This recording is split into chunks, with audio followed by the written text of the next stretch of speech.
জীবন কাউকে সহজ রাস্তা বানিয়ে দেয় না।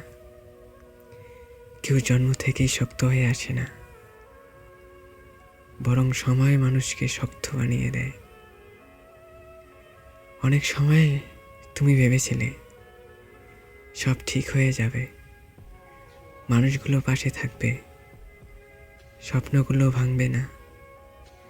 কিন্তু জীবন হঠাৎ করেই শিখিয়ে দেয় যা তুমি সবচেয়ে বেশি বিশ্বাস করো, সেখান থেকেই সবচেয়ে বড় আঘাত আসে।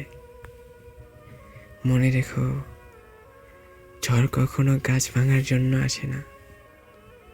ঝড় আসে গাছের শিকড় কত গভীর সেটা বোঝানোর জন্য আসে। তোমার জীবনেও যে কষ্টগুলো এসেছে সেগুলো শাস্তি না, সেগুলো প্রস্তুতি। কারণ আল্লাহ কখনো শক্ত মানুষ তৈরি করেন না, তিনি কঠিন পরিস্থিতি দেন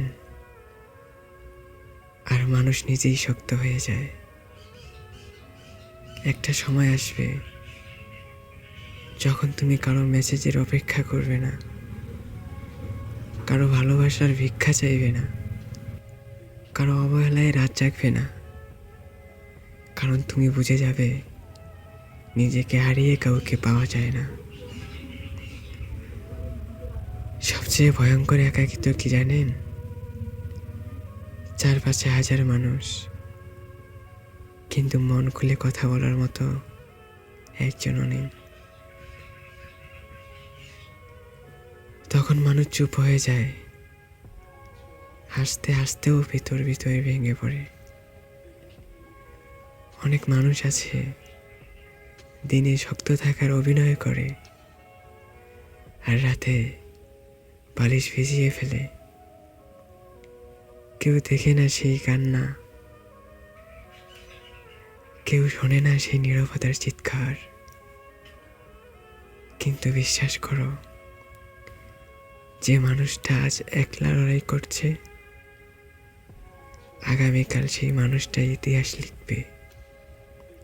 ভাঙা মানুষই একদিন নিজের নতুন সংস্করণ তৈরি করে। জীবন তোমাকে বারবার মেরে ফেলবে, মানুষ ছেড়ে যাবে, স্বপ্ন দেরি করবে, কিন্তু একটা জিনিস কখনো হারাবে না, তোমার আবার শুরু করার ক্ষমতা। আজ তুমি ক্লান্ত হয়ে পড়ো, হাল ছেড়ে দিতে ইচ্ছে হতে পারে, মনে হতে পারে সব শেষ। কিন্তু মনে রেখো, শেষ মানেই শেষ না। অনেক সময় শেষটাই নতুন জীবনের শুরু।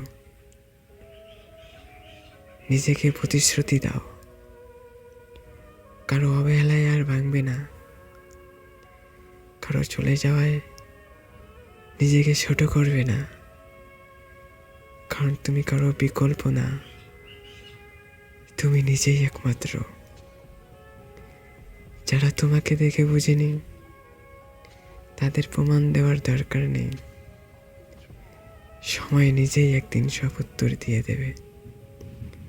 ধৈর্য ধরো, কারণ দেরিতে পাওয়া জিনিসগুলোই সবচেয়ে মূল্যবান হয়। প্রার্থনা করো, কারণ মানুষ না শুনলেও আল্লাহ সব নীরব কান্না শোনেন। একদিন তুমি পিছনে তাকিয়ে দেখবে,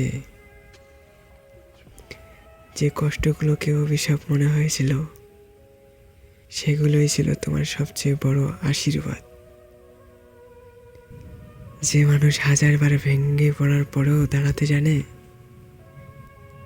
জীবন শেষ পর্যন্ত তার কাছেই হার মানে।